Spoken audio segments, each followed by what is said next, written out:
أعوذ بالله من الشيطان الرجيم بسم الله الرحمن الرحيم إن الحمد لله نحمده ونستعينه ونستغفره ونعوذ بالله من شرور أنفسنا ومن سيئات أعمالنا من يهده الله فلا مضل له ومن يضلل فلا هادي له وأشهد أن لا إله إلا الله وحده لا شريك له وأشهد أن محمدا عبده ورسوله وبعد يا معشر المسلمين السلام عليكم ورحمة الله وبركاته. We sincerely give thanks to Almighty Allah who has given us opportunity to meet here again and to learn the deen of Islam, and we are still in the book of Riyadus-Saliheen and also in the chapter of patience. I mean the chapter that talks about patience. We have heard and read a lot of verses of the Holy Quran where Allah subhanahu wa ta'ala elaborated the virtues of patience and what is expected and anticipated of a Muslim, and how Muslim is always expected to behave whenever faced with some trials. What is he even expected to utter in certain circumstances where he is at times expected to supplicate by saying Inna lillahi wa inna ilayhi raji'un. 2 weeks back, last week and a week before last week, we were on a very long hadith of the Prophet Muhammad sallallahu alaihi wasallam. The qissa or the story of a child, Susra, and the monk, also the king. These are the 4 people involved in the story. The Prophet sallallahu alaihi wasallam told us in the last hadith. The summary of it is that someone, a king in the past, claimed that he is the God and can do a lot of things that human beings cannot do. And we clearly mentioned that for someone to claim that, he must definitely have something on the ground that he rely on. Behold, it was a sorcerer that he heavily relied on that was telling him a lot of things that will happen in the future. And using all those things to deceive his own people, telling them that he's a king, he is also a god, so therefore they should worship him and worship no one but him. The magician was of age. He now told the king, bring a child, a smart, intelligent child that I will teach this business, so that even when I'm no more, the child will be of assistance to you, and people will not easily detect and know the reality of who you are. So they signed the deal. He now sat in the town. He was able to get a child. He was submitted to the king, and the king introduced the child to the sorcerer, and the lesson now began. On his way always going to the sorcerer, he met a madam, and the madam introduced him to Allah subhanahu wa ta'ala, and while the child was doubting the two circumstances, then something happened. There would be a game changer. That an enormous animal obstructed the traffic in the town that people cannot longer pass.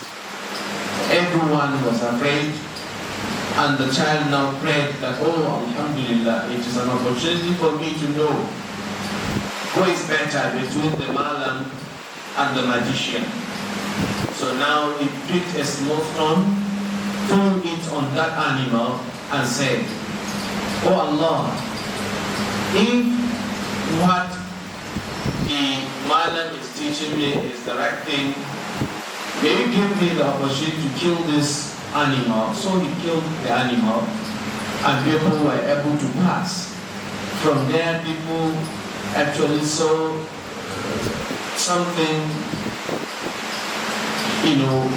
abnormal, and from there, people began to meet him with different type of ailments, sickness.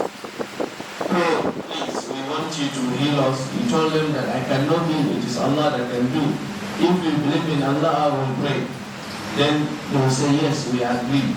Then you pray unto them to the extent that you can heal someone that cannot see, a blind man.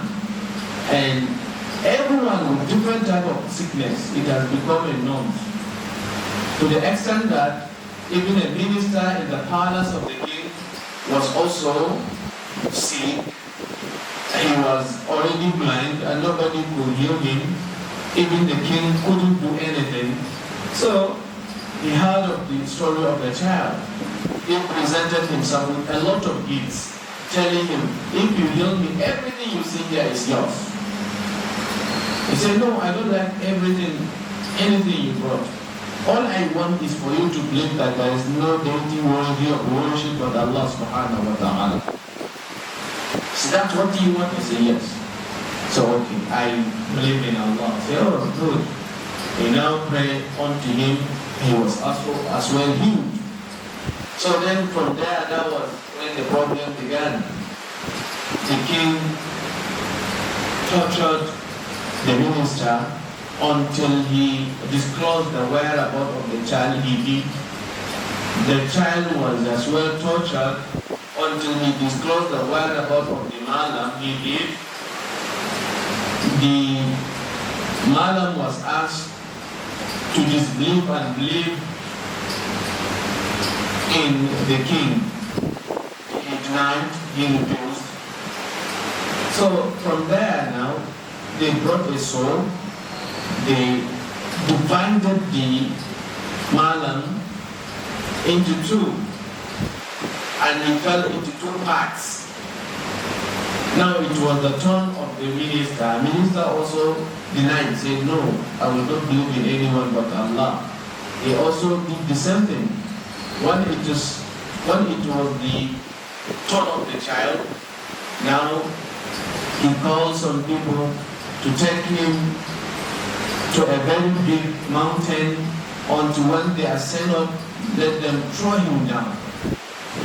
If he renounced his belief, fine. If he did not, throw him down. So when they were up at the peak, the child now prayed, "Allahumma kfinihim bima shi'ta. Allahumma kfinihim bima shi'ta." These are the prayers that we say, okay, please, we should endeavor to practice. Allahumma kfinihim bima shi'ta. Oh Allah, be enough for me with whatever is enough. Be enough for me. Protect me. That was it. Then Allah answered his prayers instantly, and the mountain crumbled, and all of them were dispersed, and they all died. He now still went back to the king. He went, and the king was so surprised as well. What happened to your people? He said, Allah alone was enough for me, and is still enough for me, and he has dealt with them. Then, yes. So okay, he now called another people, get them another instruction, take this person to so sea or river, until when you are in the middle of it, throw him. If he renounces his belief, fine, bring him back. But if he did not, throw him down. So they were there until when they are in the middle, trying to do what the king instructed them. Then he did the same prayer, Allahumma kfinihim bima shi'ta. Upon the prayers, the king or whatever they used capsized, and before you know it, all of them drowned. And he went back again he survived and went back again and met the king. Say, what happened to people? Say, Allah was a lover and still a love. So wait, let me ask you, what do you want? Do you want to kill me? He said, yes, I want to kill you. He said, okay. It's a simple, but you cannot kill me until you do what I instruct you to do. He said, what is your instruction? Now I want you to gather the whole people in the town, everyone. Men and women, children, young and everyone should be around. And when you do that, tie me onto this tree and take rope from the set of my ropes. Then say and aim at my forehead. And then say, Bismillah Rabbil Ghulam, in the name of Allah, the Lord of the child. When you say this, then you can kill me. You say, that is no problem. He did everything. So until when everyone was there, the king said, pronounce it clearly and to the hearing of everyone, that in the name of Allah, the Lord of the child, he now shoot the child and he instantly died. So as a result of this, he didn't know it was the smartness the child made. Instantly, everyone in the village now believed in Allah and disbelieved in the king. Initially, he was fighting like 3 people. But before you know it, the whole people, the whole community now believe in Allah. Then when he realized that, what he did was he ordered that a ditch be dug. After digging it, he asked for a fire to be put there. Then he will bring you. If you believe in him, he will save you. If you believe in Allah, He will put you inside that hellfire. He will put you inside that fire. They were doing like this with a lot of people believing and disbelieving until the turn of a woman, a nursing mother with a child. Going there, she was contemplating whether she should save her own self and the child. She was now contemplating. And then now the child, on his own cradle, now talked to the mother saying that, oh mother, this thing that you see is not a fire, rather it is the paradise of Allah. So disbelieve in this man. If you get into this place, it is Al-Jannah. If you go there, it is hellfire, it is the fire. So the woman now accepted the fire and entered. And it is on these people Allah subhanahu wa ta'ala clearly revealed in the Holy Quran, قُتِلَ أَصْحَابُ الْأُخْدُودِ النَّارِ ذَاتِ الْوَقُودِ إِذْ هُمْ عَلَيْهَا قُعُودٌ وَهُمْ عَلَى مَا يَفْعَلُونَ بِالْمُؤْمِنِينَ شُهُودٌ وَمَا نَقَمُوا مِنْهُمْ إِلَّا أَنْ يُؤْمِنُوا بِاللَّهِ الْعَزِيزِ الْحَمِيدِ الَّذِي لَهُ مُلْكُ السَّمَاوَاتِ وَالْأَرْضِ. Then when you look at it, Allah now has taught these people. He said, وَمَا نَقَمُوا مِنْهُمْ إِلَّا أَنْ يُؤْمِنُوا بِاللَّهِ الْعَزِيزِ الْحَمِيدِ. They were not punished. They were not meant to pass through these trials. It's just because they believe in Allah. It is just because they say, Allah Rabbuna. It is just because they believe in Almighty Allah. That's why all this happened to them. So when you look at the hadith, there are a lot of lessons that we can learn from the hadith. One, let's try to understand that the religion, our religion, which Islam, is a religion of book. It's a religion of learning. You cannot claim to be a Muslim and you don't know anything about your religion. No. No. A Muslim is expected to remain student until his grave. من المهد إلى اللحد. That's why the Prophet ﷺ said, من سلك طريقا يلتمس فيه علما سهل الله له به طريقا إلى الجنة. Whoever hold on to a path and is seeking for a knowledge, while being on that path he died, then Allah will make it easy for him to get his own way to Al-Jannah al-Firdaus. In Islam, we are all expected to remain students. Yes, whether we wear uniform or we don't wear any uniform. Whether there are curriculum or there are none. Whether there are semester or no. Whether it is term or we have to learn about our religion every day. That's why فَعْلَمْ أَنَّهُ لَا إِلَهَ إِلَّا اللَّهِ. You should know that there is no deity worthy of worship but Allah. How will you know this? You should know. Even the salah that you practice every day, ask yourself, did I learn this salah that I'm doing? Or I just observe how people pray and I'm praying like that. The Prophet ﷺ said, صَلُّوا كَمَا رَأَيْتُمُونِي أُصَلِّي. Pray just the way you see me praying. We did not let the Prophet ﷺ, but the books and the hadiths were there. Did we learn how the Prophet ﷺ performed the salah? Or you are only practicing your own in your own way? You've been told this is how the Prophet prayed. And you'll be telling us that, okay, me, this is what I can do. This is the prayer that I found my people praying. No. Even ablution, learn it. Your Hajj, خُذُوا عَنِّي مَنَاسِكَكُمْ.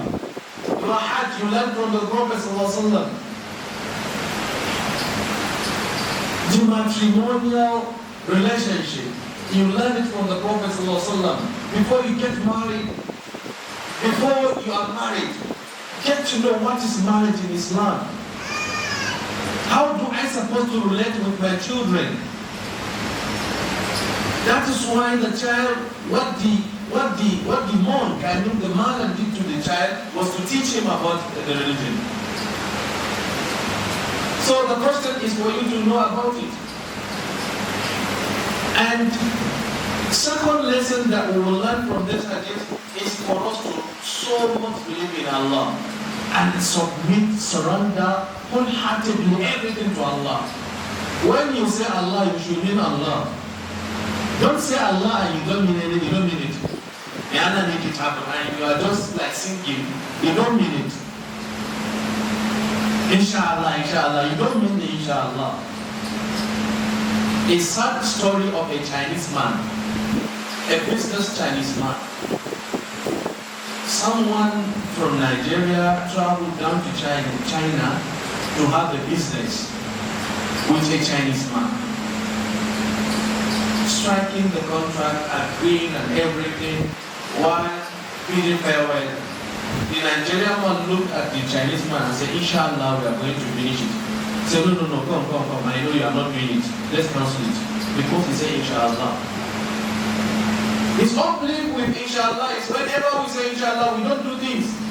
Yes. And that's the reality. We always say inshallah to serve as an advance notice if it not is from Allah. And you stand and do nothing.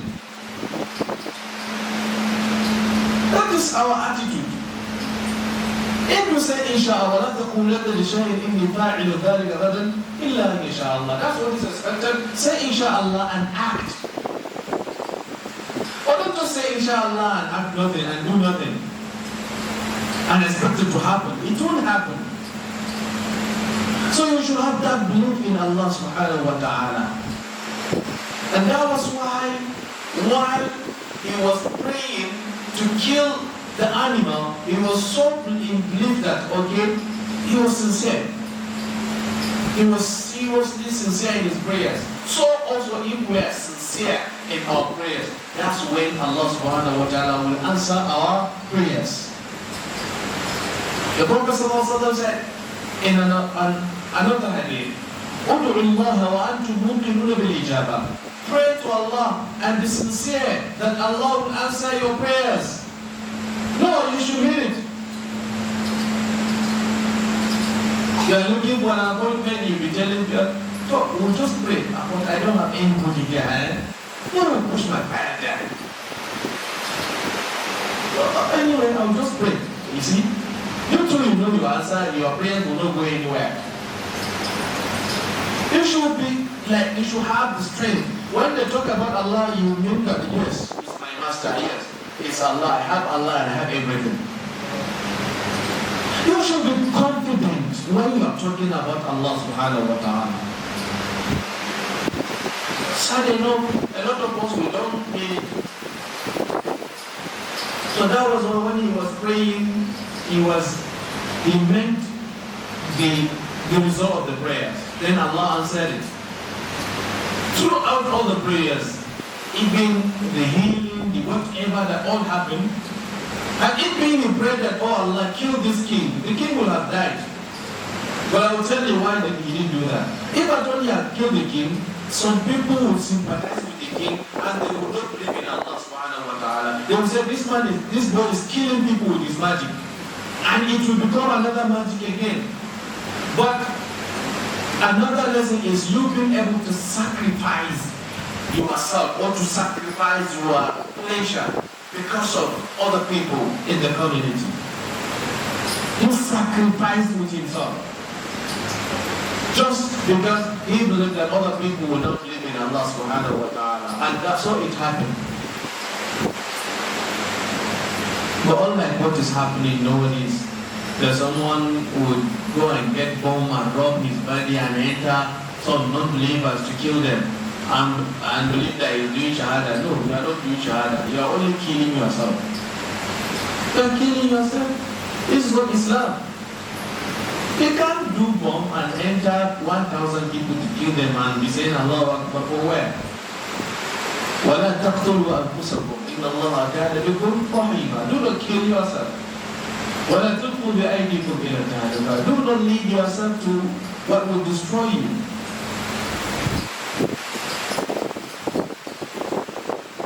Don't. This is not Islam. So one needs to be very careful. And also, another thing that we learn from this hadith is one to be smart. You need to be smart. How to deal with people. You can see his own relationship with the monk, his relationship with the sorcerer, his relationship with his family. It wasn't too direct. Had it been he was too direct, no, I've gotten another person that is better than the magic you are taking, they would have killed him from the beginning. The animal wouldn't have happened, the animal of a thing that wouldn't have happened, and people wouldn't have known about him. So we should take things gradually until that time that Allah subhanahu wa ta'ala will make it happen. So there are a lot of lessons in this hadith. May Allah subhanahu wa ta'ala make it easy for all of us not to forget about this qissa. It is not mere story. It is not mere story. Rather, the lessons in the hadith, that's what we're supposed to learn and rely on. And also we should, from today henceforth, change some of our beliefs with Allah subhanahu wa ta'ala and be encouraged a lot about it. When you pray, you should believe Allah will answer it. But don't just pray and sleep. You have exams, you are not reading, you are not preparing for your exams. Inshallah, we're writing the exams. That was the talk. Anyway, we'll pray now, you go and be slowly. Even your grandchildren will graduate, you are still there. Graduation will become a history for you. And there are people like that now. They say, I need everything in the hands of Allah. No, you are only wasting your time. You work and Allah will see your struggle and then He will assist you. وَمَنْ جَهَدَ فَإِنَّمَا يُجَاهِدُ لِنَفْسِهِ. You do it for yourself, you try, you struggle. Some people would rather not do anything and keep quiet and expect it to just happen. No, it won't happen. You have to make it happen. But don't believe it is your work that make it happen. No, it is Allah. But work. Don't say, so person did not even try. And Allah, destiny. Maybe some of us will have to push. Some people are still poor. You know why? Because they decided to hold on to their comfort zone. They were there in the area where they were born. They still live there. They don't want to live. I cannot come to Abuja. Very traffic is too much. But they can send you text. Please, 2,000, 1,000, you know. They believe in that. The comfort zone. Some of them, if they are here, maybe they will all be their slaves. We will be under them. If you see the creativity and the smartness but he preferred that local zone where his great grandfather was born, he wanted to live there and die also.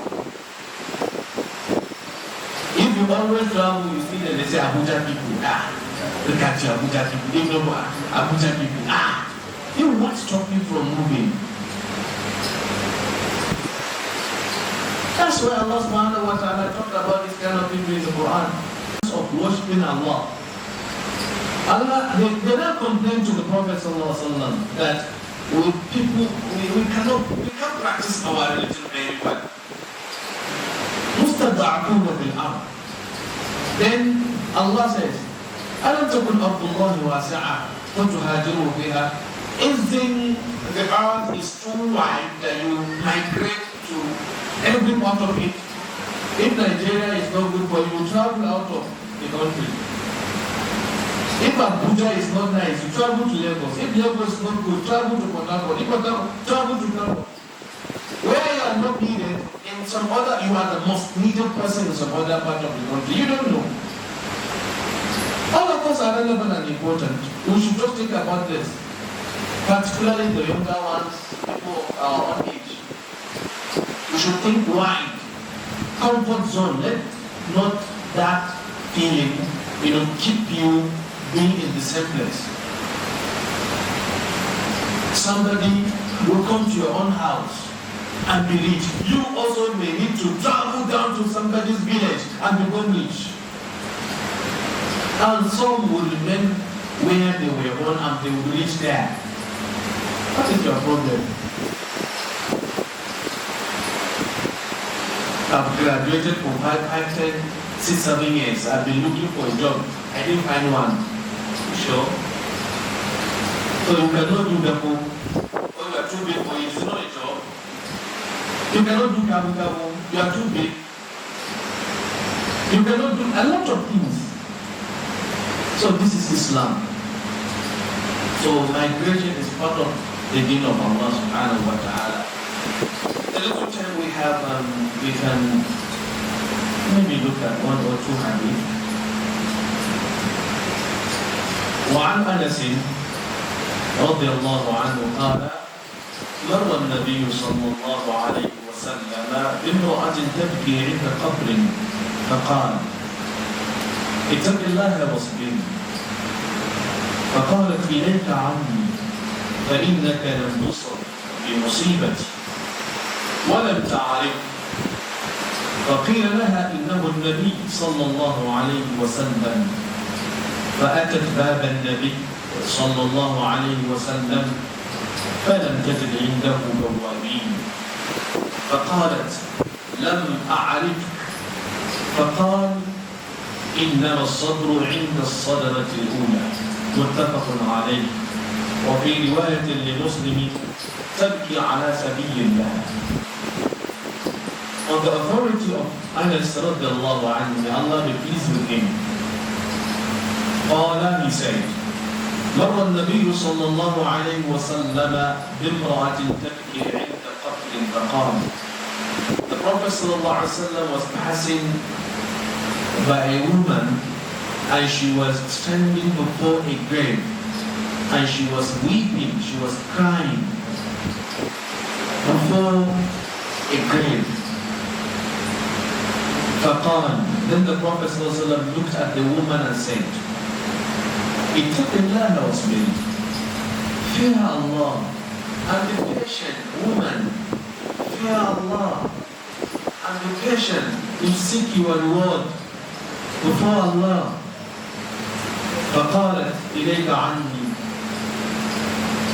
Without any hesitation, she now said, إليك عني, leave me alone. Leave me alone, to the Prophet. Leave me alone. إليك عني. Leave me alone. فإنك لم تصب بمصيبتي. It's because we were not striking with the same affliction that happened to me before me. It's because it was not you that it happened to you. You are telling me I should fear Allah and be patient. Leave me alone. Saying this to the Prophet sallallahu alaihi wasallam.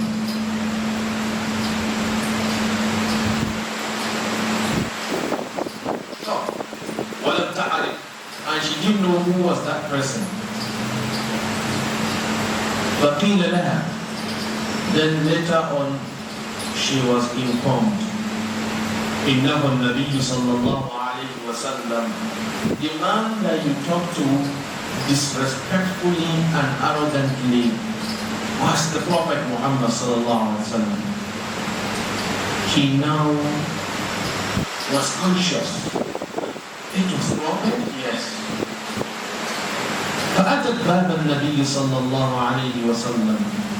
Then she immediately went to the gate of the Prophet صلى الله عليه وسلم, to his house. فلم تجد عنده بوابين, and she didn't find any gatekeeper around. Nobody was there. Nobody was there. No security at the gate. فقالت, she now immediately said to the Prophet صلى الله عليه وسلم, لم أعرف, I didn't know it was you. I didn't know it was you. Sorry, I've listened to what you said now. I've listened to your admonishment that I should fear Allah and seek my reward. And they said, I'm sorry, Prophet. فقال لها, that the Prophet ﷺ said, إنما الصبر عند الصدمة الأولى. Patience only benefits you at the first instance. At the instance when the tribulation and the problem happened and the trials happened, that was when the patience would be wounded. When it was painful, at the moment you felt the pains and you are patient, that's when you get the reward. Not now. It is late. It is too late for you. We get the gist of the hadith. A woman was crying before a grave. If you see somebody crying before a grave, definitely the person inside the grave is so dear to him. So she was crying. She was weeping. Though it was said that it was her son that died. Then the Prophet ﷺ was passing when he saw her crying and stood back and said unto the woman, Ittaqillah wasbiri, fear Allah and seek your reward before me. Would have been better for her if she said, okay, inshallah, and submitted everything before Allah subhanahu wa ta'ala. But she did not do that. Rather, she said to the Prophet sallallahu alaihi wasallam, leave me alone. Why you are saying this is because it wasn't you, it was not you that was affected. It wasn't you that lost your dear one. That's why you are telling me I should be patient and seek the one before Allah. And she didn't know that this man was the Prophet Muhammad sallallahu alaihi wasallam.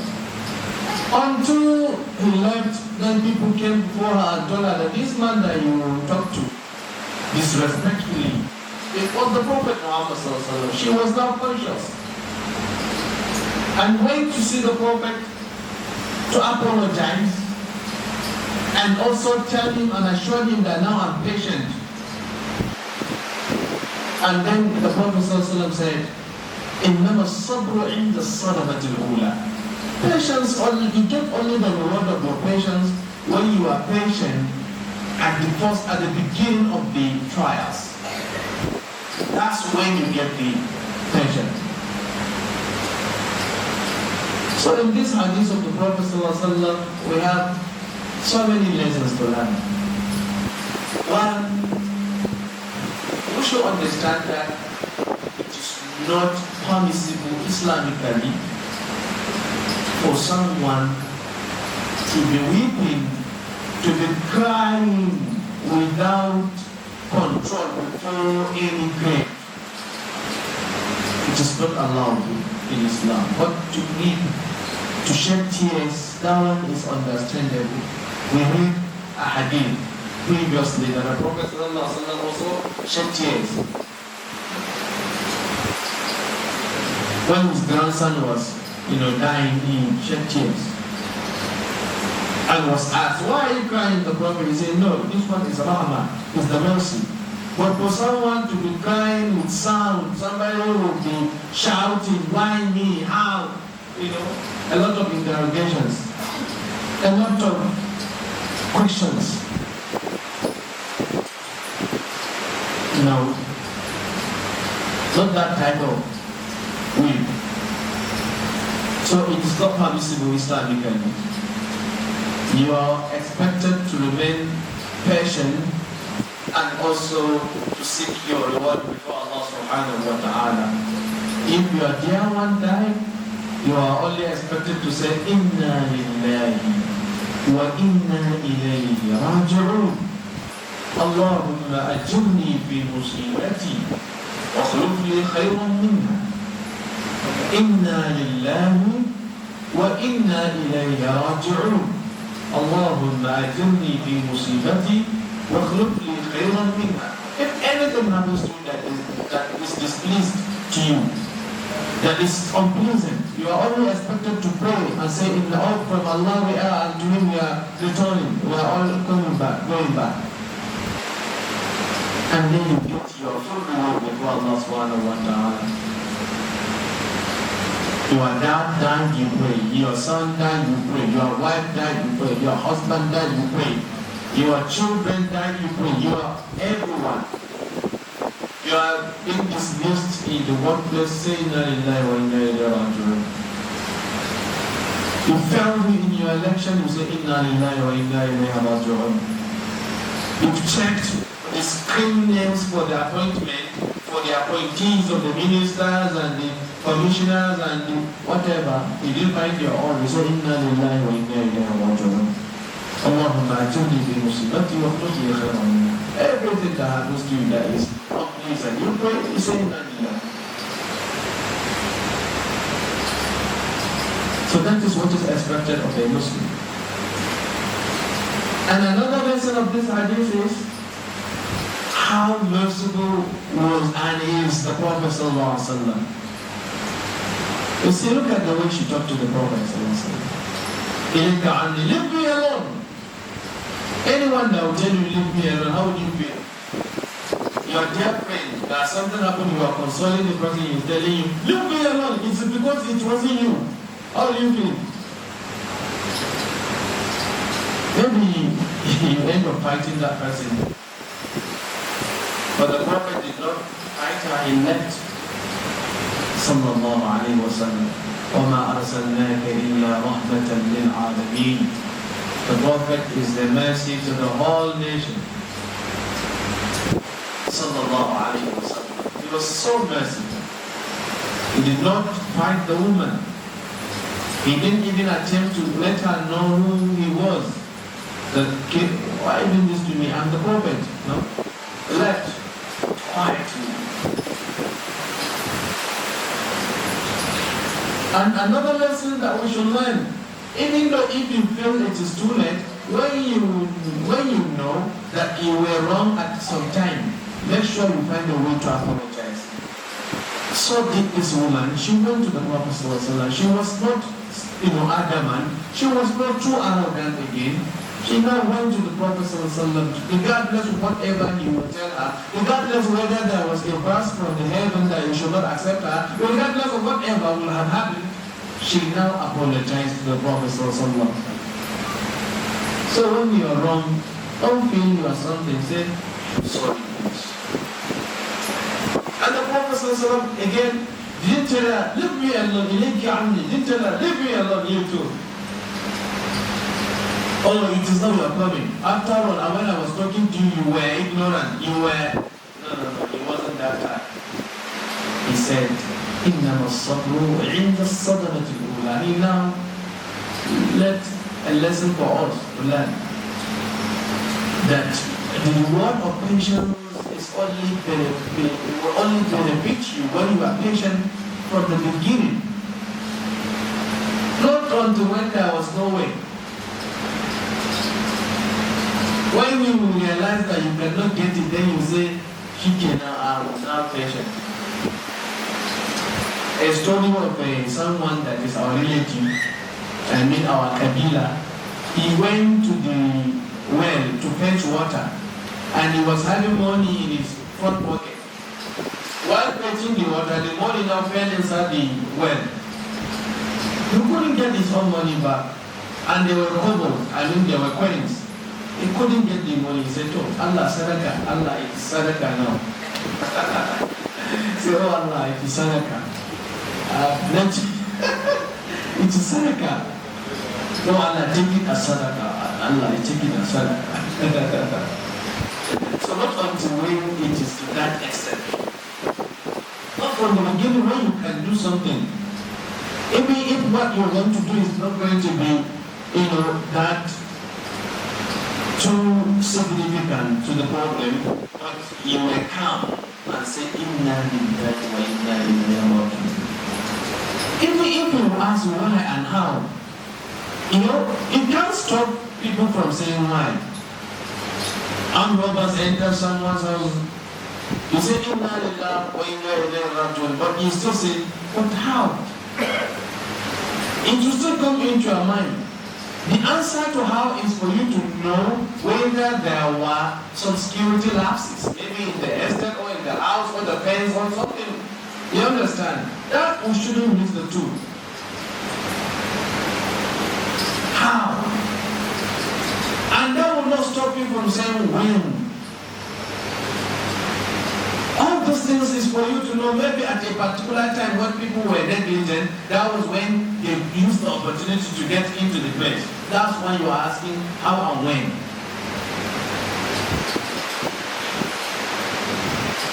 But the fact that you will be told that, so Allah so person died, you say, how? How did he die?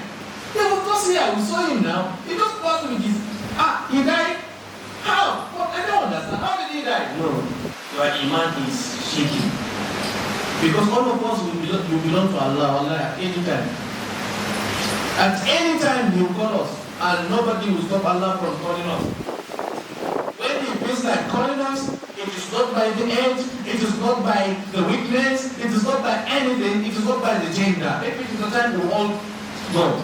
That's why we always say, Inna lillahi wa inna ilayhi raji'un. We are from Allah and we are going back to Allah. So when you know you are going back to Allah, why will you ask that the person died and you are saying, why, how did he die? I've been telling you to stop going to all these Nigerian hospitals. See Dubai, they can find the sickness and treat it here, and your invariably telling us that they can give second life. Nobody stops this thing from going to Dubai or to India or Germany or any other place that you feel they have good medical facilities. But that shouldn't be the yardstick why someone should remain alive. كل نفس ذائقة الموت ونبلوكم بالخير والشر فتنة وإلينا ترجعون. So when it is time, وَمَا كَانَ لِنَفْسٍ أَن تَمُوتَ إِلَّا بِإِذْنِ اللَّهِ. No soul shall die except with the permission of Allah subhanahu wa ta'ala. So when it is my own turn, I will go. Maybe the next sitting I will not be here. Yes. And one of us will not be here. Yes. So it's normal. Just we need to be prayerful, and also we should anticipate that Allah, inshallah, when we die, we are going to be admitted into Jannah al-Firdaus. But we should not be bothered by asking why and how, why did he die, but why? That one is disrespectful. You give somebody a date and you're collecting your money back and the person is telling you why. How will you feel? But why now? You want a date, yes, no problem. Come on, collect it, but I can collect at any time. Oh, you were desperate. You collected the debt. It is he wanted to use his own money. Whether he doesn't want to use his money, you want to collect his money and you are telling the person, but why? Debts. We are talking about debts. He did not create you. He did not initiate the all of you. Just piece of money he gave to you. من أحب لقاء الله أحب الله لقاءه ومن كره لقاء الله كره الله لقاءه. Whoever wants to meet Allah, Allah will want to meet that person. Whoever doesn't want to meet Allah, Allah will not want to see that person. Tell me if anyone can run away from there. So this is what happened to this woman. If anything happens to you, you say Inna lillahi wa inna ilayhi raji'un. If other people come around and are consoling you, listen to them. Even if you cannot talk, just control your words. Control it. Don't say anything that will be against Allah subhanahu wa ta'ala because of your iman. We don't want to die while we are Muslim. وَلَا تَمُوتُنَّ إِلَّا وَأَنْتُمْ مُسْلِمُونَ. Never you agree to die until you are Muslims, except you are Muslims. At least with this first level of the Iman, which is Islam, at least die as a Muslim, please. And if we are so lucky, inshallah, we are all going to die as believers. And if we are almost, much lucky, we all die as Muhsinuna, inshallah. Inshallah, all of us, we are all going to be gathered before Allah in the Jannah al-Firdaus. May Allah subhanahu wa ta'ala make it easy for all of us. May He make the Firdaus our final abode. So I don't think we don't have much time. So this is in summary the hadith of this woman. What actually transpired between her and the Prophet sallallahu alaihi wasallam, and how she disrespectfully talked to the Prophet, and he was calm enough sallallahu alaihi wasallam. He behaved himself, and then later on she was informed that this man that you talked to rudely was the Prophet sallallahu alaihi wasallam. She did not waste time. She went and apologized, and the Prophet sallallahu alaihi wasallam told her, admonished to her, إنما الصبر عند الصدمة الأولى. Patience will only be beneficial to you when you were patient from the beginning, not until when there was no point. You understand? You say, now I am patient. No, you be patient from the beginning. Are there questions? Are there questions or no?